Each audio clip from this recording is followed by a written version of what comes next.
Assalamualaikum warahmatullahi wabarakatuh. Waalaikumsalam warahmatullahi wabarakatuh. Puji dan syukur kehadirat Allah Subhanahu wa Ta'ala yang telah memberikan rahmat dan hidayahnya, serta tidak lupa sholawat serta salam tercurah limpahkan kepada junjungan kami yaitu Muhammad Shallallahu Alaihi Wasallam. Yang terhormat Ibu Mimin Mirtasi MAG dan teman-teman sekalian, di sini kami dari kelompok 9 yang akan mempresentasikan mengenai manajemen investasi syariah. Sebelum memasuki materi, izinkan saya memperkenalkan diri terlebih dahulu anggota kelompok 9, yaitu yang pertama ada saya sendiri, yaitu Rida Syifaisyatun sebagai pemateri 1 dan juga sekaligus moderator. Lalu yang kedua ada Risa Aulia sebagai pemateri kedua. Lalu yang ketiga ada Sri Wahyuni sebagai pemateri ketiga. Untuk mempersingkat waktu, langsung saja memasuki pemaparan materi yang pertama.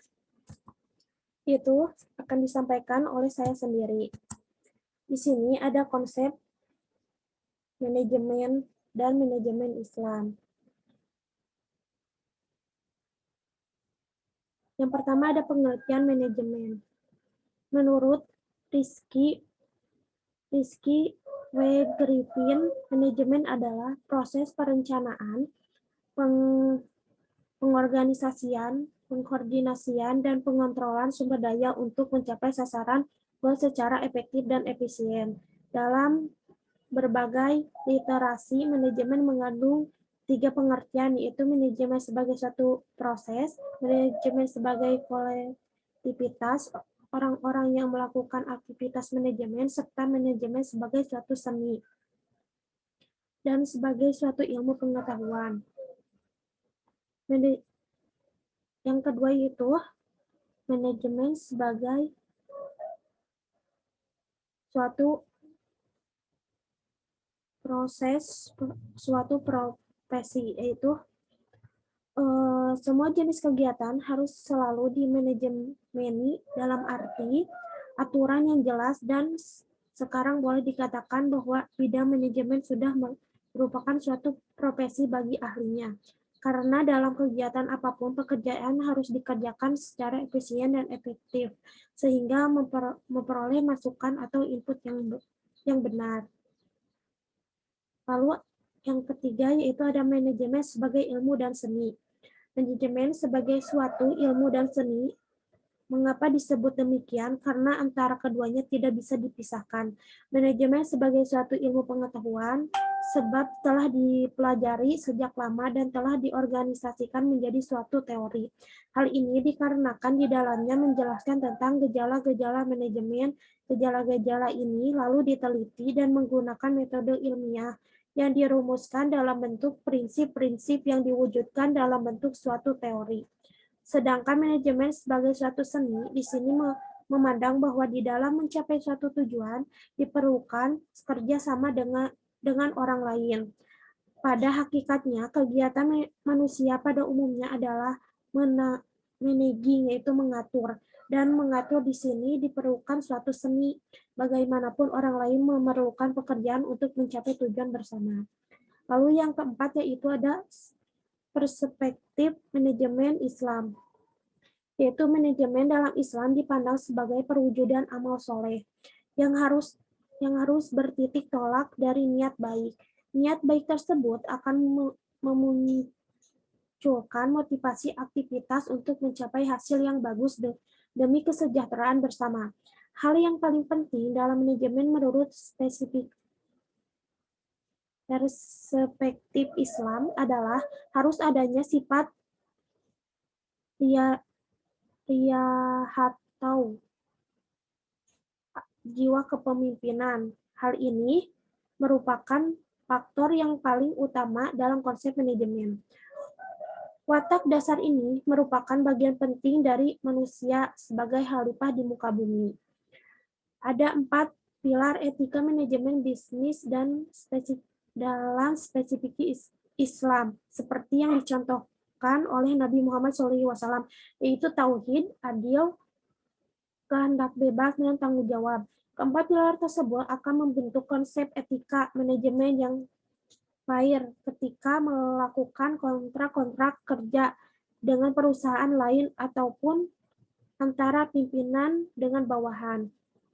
Menurut Ibrahim Abu Sin, ada 4 hal yang harus dipenuhi untuk dapat dikategorikan sebagai manajemen Islam, yaitu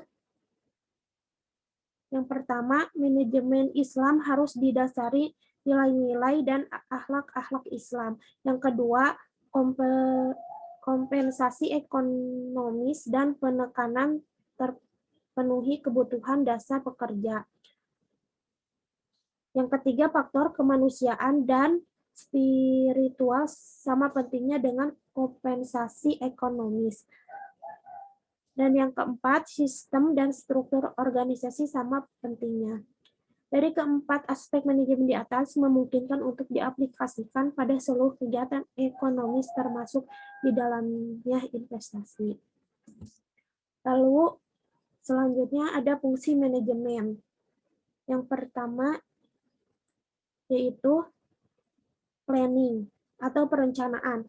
Fungsi pertama adalah perencanaan. Fungsi ini bertujuan untuk merencanakan, menentukan, dan mengambil keputusan untuk mencapai target perusahaan atau organisasi.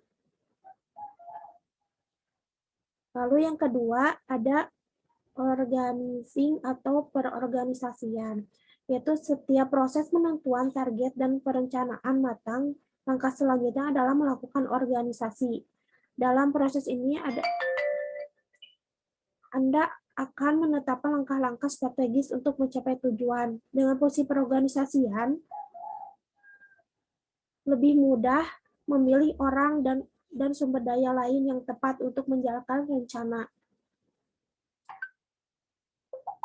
Lalu yang ketiga ada landing atau kepemimpinan. Fungsi manajemen selanjutnya adalah fungsi yang mungkin sangat terkenal, yaitu fungsi kepemimpinan. Pemimpin yang bertanggung jawab haruslah orang yang memiliki kemampuan untuk membimbing, memobilisasi, mengarahkan, memengaruhi, dan memotivasi seluruh anggotanya. Demikian mencapai tujuan yang telah ditetapkan. Lalu yang keempat ada controlling atau pengendalian, yaitu fungsi ini erat kaitannya dengan pengumpulan informasi yang berguna untuk mengukur kinerja karyawan dan pencapaian perusahaan atau organisasi. Dengan fungsi pengendalian, ketika terjadi hal yang tidak diinginkan, penanggung jawab akan lebih mudah mengambil tindakan terbaik untuk meminimalisir dampak penyimpangan. Dalam fungsi ini, seseorang dalam posisi manajerial harus mampu mengawasi dan melakukan penegasan tugas dan kewajiban timnya dan pengolahan sumber dayanya. Lalu ada tujuan manajemen. Tujuan utama manajemen adalah untuk menentukan dan mencapai tujuan dan target organisasi, atau mungkin dalam kalimat yang lebih spesifikasi, manajemen bertujuan untuk mendapatkan hasil maksimum dan dengan usaha atau biaya minimum melalui pengaturan seluruh aspek sumber daya yang ada, dari finansial, aset, hingga sumber daya manusia. Adapun tujuan-tujuan detail sebuah proses manajemen, yaitu kesatu mencapai tujuan organisasi, yang kedua menjalankan dan mengevaluasi strategis yang direncanakan oleh perusahaan atau organisasi, yang ketiga implementasi rencana dan kinerja karyawan dalam melaksanakan tugasnya, yang keempat, evaluasi dan reevaluasi rencana pencapaian target. Yang kelima, memahami kekuatan dan kelemahan serta tantangan dan ancaman pada perusahaan. Yang keenam, merancang inovasi guna meningkatkan efektivitas kinerja.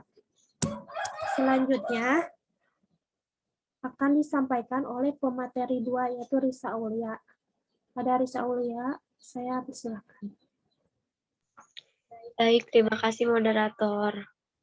Selanjutnya, ada hubungan manajemen dengan investasi syariah. Investasi pada dasarnya adalah bentuk aktif dari ekonomi syariah. Hubungan ini, manajemen dengan investasi syariah saling berkaitan. Keberhasilan melakukan investasi dengan baik dan benar sesuai dengan prinsip syariah tergantung pada pelaku investor maupun manajer perusahaan terkait. Selanjutnya, ada konsep investasi dan investasi Islam. Yang pertama ada pengertian investasi. Investasi pada umumnya adalah suatu istilah dengan beberapa pengertian yang berhubungan dengan keuangan dan ekonomi, yaitu istilah yang berkaitan dengan akumulasi suatu bentuk aktiva dengan suatu harapan mendapatkan keuntungan di masa depan. Investasi disebut juga penanaman modal. Namun berbeda dengan pengertian investasi pada umumnya. Investasi pada dasarnya adalah bentuk aktif dari ekonomi syariah. Karena dalam Islam setiap harta yang sudah mencapai nishab ada zakatnya, paling tidak bila harta belum sampai nishab ada anjuran moral untuk diinfakkan. Jika harta tersebut didiamkan, maka lambat laun akan termakan oleh zakatnya. Salah satu nikmat dari zakat ini adalah mendorong setiap muslim untuk menginvestasikan hartanya agar bertambah.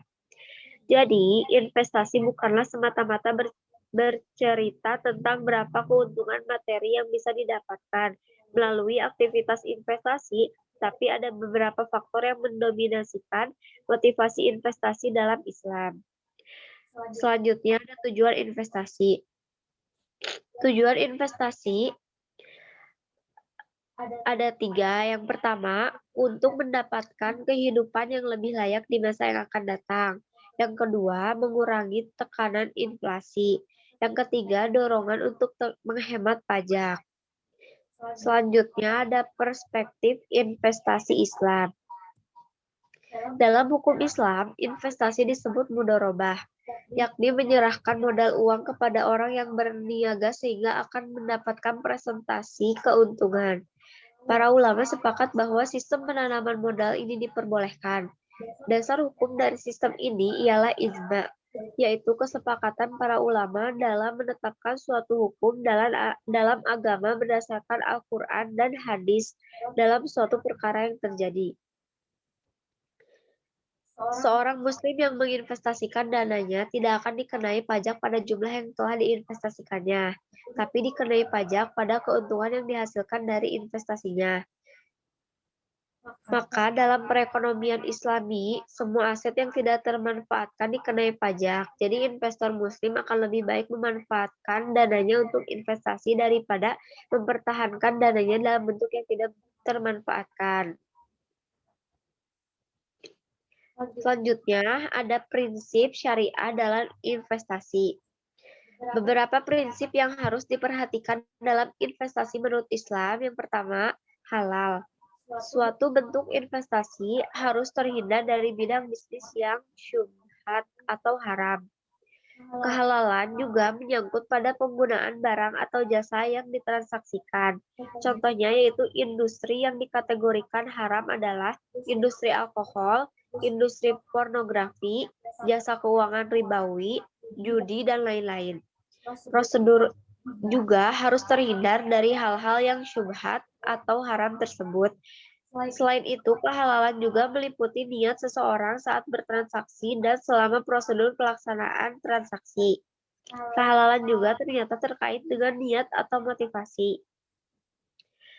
Motivasi yang halal ialah transaksi yang berorientasi kepada hasil yang dapat memberikan manfaat kepada pihak-pihak yang terlibat di dalamnya. Yang kedua ada maslahah. Maslahah atau manfaat merupakan hal yang paling esensial dalam semua tindakan muamalah. Para pihak yang terlibat dalam investasi masing-masing harus dapat memperoleh manfaat sesuai dengan porsinya. Misalkan, manfaat yang timbul harus dirasakan oleh pihak yang bertransaksi dan harus dapat dirasakan oleh masyarakat pada umumnya. Adapun manfaat-manfaat investasi.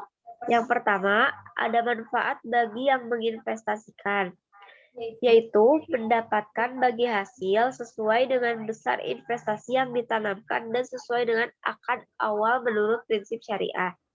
Dan yang kedua, manfaat bagi yang mendapat tambahan investasi, yaitu mendapatkan tambahan modal sehingga memiliki kemampuan untuk meneruskan usahanya.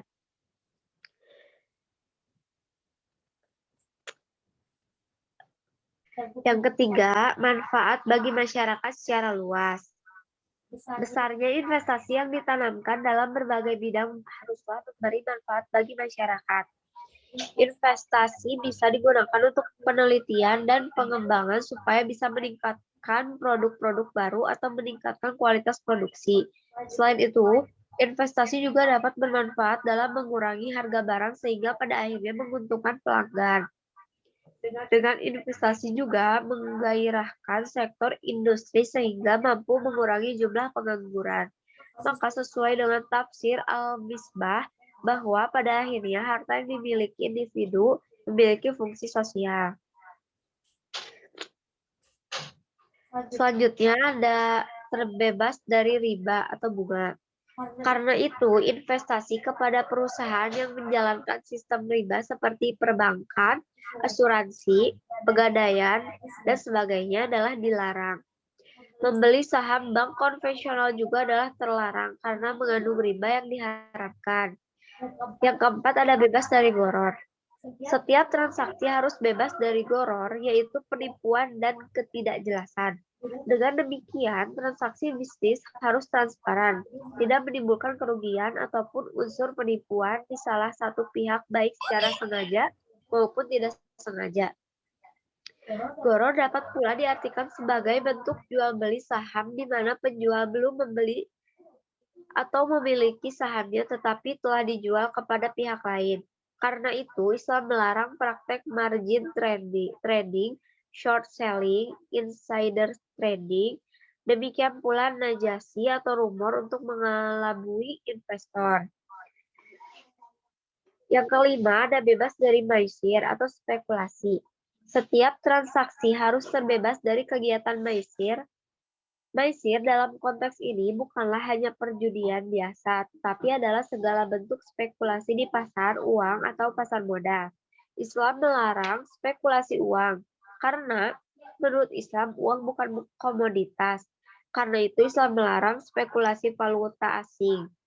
Uang adalah alat pertukaran yang menggambarkan daya beli suatu barang atau harta. Sedangkan manfaat atau keuntungan yang ditimbulkannya berdasarkan atas aktivitas yang real, seperti penjualan harta atau pemakaian barang, ijaroh. Risiko yang mungkin timbul harus dikelola sehingga tidak menimbulkan risiko yang besar atau melebihi kemampuan menanggung risiko atau maisir. Untuk itu diperlukan ilmu manajemen risiko. Prinsip syariah khusus terkait investasi yang harus menjadi pegangan bagi para investor dalam berinvestasi yaitu yang pertama, tidak mencari rezeki pada sektor usaha haram baik dari segi zatnya maupun prosesnya, atau memperoleh, mengolah, dan mendistribusikan serta tidak mempergunakan untuk hal-hal yang haram.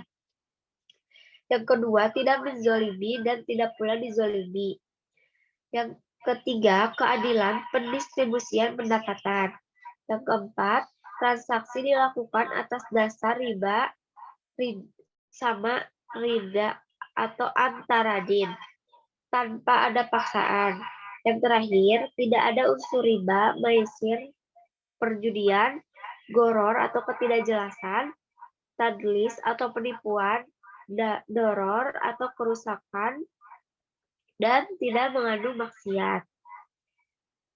Maka dari uraian di atas dapat dipahami bahwa Islam sangat menganjurkan investasi, tapi bukan semua bidang usaha diperbolehkan dalam berinvestasi.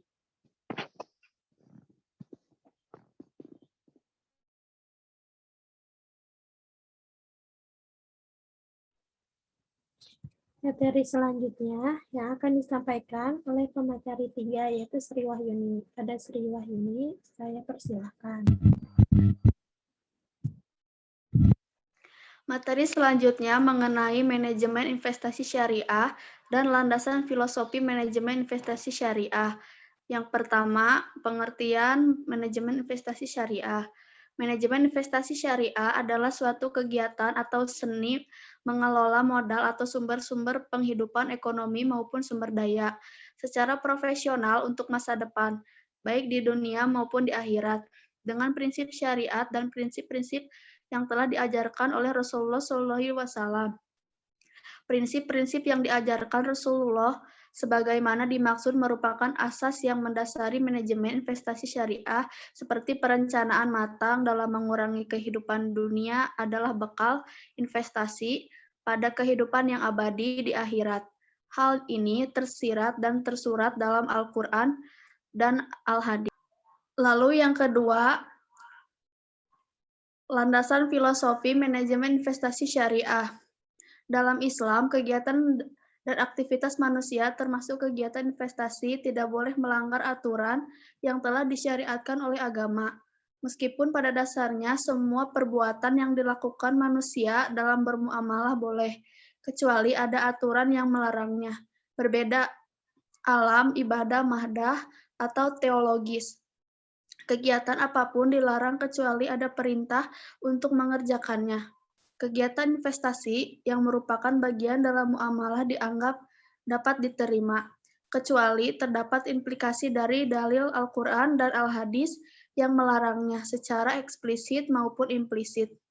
Karena itu, investasi tidak lepas dan landasan normatif etika yang bersumber dan diilhami oleh ajaran Islam, yaitu Al-Quran dan hadis Rasulullah SAW. Dengan demikian, ada dua hal pokok yang menjadi landasan dalam berinvestasi, yaitu Al-Quran dan Al-Hadis, serta hukum-hukum yang bersumber dari keduanya. Maka jelas bahwa investasi harus seiring dengan syariah yang menjadi panduan dalam bertindak, sesuai dengan filosofi Islam yang sangat mendorong setiap manusia berinvestasi. Maka aktivitas investasi menjadi suatu kegiatan ekonomi yang sangat dianjurkan untuk dilaksanakan. Memang investasi dilihat dari sudut pandang non-ekonomi dapat dinilai dari adanya amal soleh yang telah dilakukan manusia sebagai bekal simpanannya untuk berhitungan amal pada hari kiamat kelak. Dalam hal ini, investasi akhirat merupakan perintah Allah kepada seluruh manusia sebagai bekal untuk hari perhitungan, karena tidak ada seorang pun di alam semesta ini yang dapat mengetahui apa yang akan terjadi pada esok hari, sehingga Allah memerintahkan untuk melakukan investasi amal sebagai bekal dunia akhirat. Dilihat dari sudut pandang ekonomi, investasi merupakan suatu komitmen untuk mengorbankan dana dengan jumlah yang pasti pada saat sekarang ini, untuk mendapatkan keuntungan di masa depan. Namun demikian, investasi dari sudut pandang ekonomi pun tidak boleh jauh dari kedua rambu-rambu di atas, yaitu Al-Quran dan Al-Hadis. Jadi, Islam sangat menganjurkan investasi baik dari sudut non-ekonomi maupun pandang ekonomi. Sebab dalam Islam ada perintah yang menganjurkan umatnya untuk mengembangkan harta kekayaan, bukan untuk menumpuk. Mengembangkan kekayaan berarti memanfaatkan fazilah Allah, sedangkan menumpuk-numpuk harta kekayaan merupakan perbuatan yang sangat tidak dibenarkan. Sebagaimana Al-Haritsi dalam bukunya Fikih Ekonomi Umar bin Al-Khattab yang dikutip Muhammad Nazid menulis bahwa Khalifah Umar perintah menyuruh kaum muslimin untuk menggunakan modal mereka secara produktif. Siapa saja yang memiliki uang, hendaknya ia menginvestasikannya, dan siapa saja yang memiliki tanah, hendaklah ia menanaminya. Lalu ada proses manajemen investasi syariah.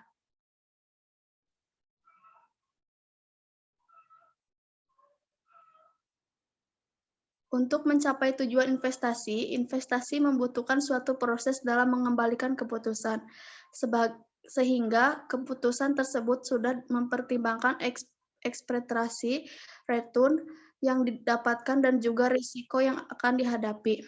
Pada dasarnya, ada beberapa tahapan terhadap dalam pengambilan keputusan investasi syariah.